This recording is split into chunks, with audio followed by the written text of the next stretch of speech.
गुजरात चुनाव से पहले एक बार फिर बीजेपी की माहौल बिगाड़ने की तैयारी। चुनाव से ठीक पहले बीजेपी ने निकाला यूनिफॉर्म सिविल कोड का जिन। बीजेपी ने खेला हिंदू मुस्लिम दाव। कमेटी गठित करने के प्रस्ताव को दी मंजूरी।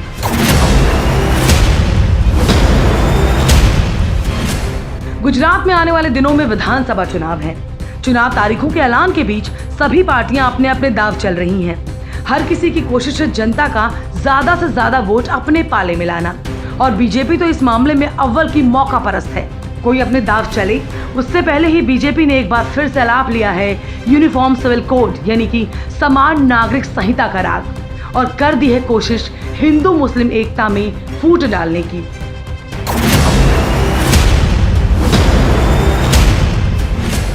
ये कोई पहली बार नहीं है। बीजेपी पर इससे पहले भी चुनावों से ठीक पहले हिंदुत्व की राजनीति खेलने का आरोप लगता रहा है। गुजरात में समान नागरिक संहिता लागू करने के लिए समिति के गठन को कैबिनेट की हरी झंडी भी मिल गई है। सभी पहलुओं का मूल्यांकन करने के लिए उत्तराखंड की ही तरह एक रिटायर्ड उच्च न्यायालय के न्यायाधीश के तहत एक समिति का गठन होगा, और कमेटी की रिपोर्ट के आधार पर भविष्य में तय किया जाएगा कि यूनिफॉर्म सिविल कोड लागू करना है या नहीं। जैसे ही केंद्रीय मंत्री पुरुषोत्तम रूपाला ने इसकी जानकारी दी, इसका विरोध करने वालों का गुस्सा फूट पड़ा। आपको बता दें कि uniform civil code Pakistan, Bangladesh, Turkey, Indonesia, Sudan, Egypt और मलेशिया में पहले से ही लागू है। गुजरात चुनाव में बीजेपी की हिंदुत्व सियासत। यूनिफॉर्म सिविल कोड भाजपा के एजेंडे में पहले से ही शामिल। साल 2019 के लोकसभा चुनाव के दौरान बीजेपी ने किया था इसे घोषणा पत्र में शामिल। दरअसल भाजपा ने साल 2019 के लोकसभा चुनाव के दौरान अपने घोषणा पत्र में समान नागरिक संहिता को शामिल किया था। ये एक ऐसा मुद्दा है जो हमेशा से चर्चा का विषय रहा है। भाजपा का मानना है कि लैंगिक समानता तभी आएगी जब यूनिफॉर्म सिविल कोड लागू किया जाएगा, जबकि विरोधी इसे वोटरों को लुभाने का मात्र एक तरीका मान रहे हैं। कांग्रेस ने भी इसका जोरदार विरोध किया है।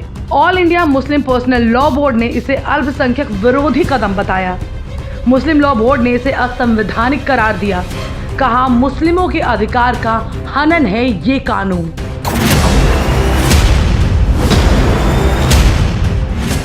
जहां एक तरफ कुछ लोग यूनिफॉर्म सिविल कोड का समर्थन कर रहे हैं और उनका मानना है कि इससे देश में समानता आएगी, हालांकि all India Muslim personal law board ने इसे एक असंवैधानिक और अल्पसंख्यक विरोधी कदम करार दे दिया है।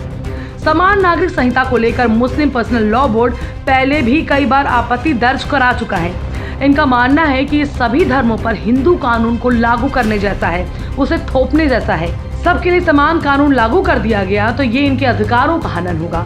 फिलहाल मुस्लिम पर्सनल लॉ बोर्ड के मुताबिक मुसलमानों को 3 शादियां करने का अधिकार है, जो समान नागरिक संहिता के बाद नहीं रह जाएगा। उन्हें अपनी बीवी को तलाक देने के लिए इसी कानूनी प्रक्रिया को फॉलो करना होगा। मुस्लिम अपनी शरीयत के हिसाब से जायदाद का बंटवारा भी नहीं कर पाएंगे, बल्कि उन्हें कॉमन कानून को ही फॉलो करना होगा। क्या है यूनिफॉर्म सिविल कोड? आखिरकार क्यों बताती है बीजेपी इसे जरूरी?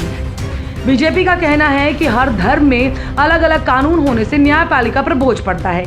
कॉमन सिविल कोड आ जाने से इस मुश्किल से निजात मिलेगी और अदालतों में वर्षों से लंबित पड़े मामलों का निपटारा जल्द से जल्द हो सकेगा। यूनिफॉर्म सिविल कोड का मतलब है सभी नागरिकों के लिए एक समान कानून। इससे सभी धर्म के लोग एक समान रूप से प्रभावित होंगे। शादी ब्याह से लेकर तलाक तक, संपत्ति के बंटवारे से लेकर बच्चा गोद लेने तक सभी के लिए नियम कानून एक समान होंगे। बीजेपी के इस तर्क से जनता कितना इत्तेफाक रखती है ये तो आने वाला वक्त बताएगा। क्या बीजेपी का चुनाव से पहले खेला गया ये दाव उसे सत्ता के तख्त पर लेकर जाएगा या औंधे मुंह जमीन पर गिरा देगा? ये वक्त बताएगा। द कंटाप न्यूज की रिपोर्ट।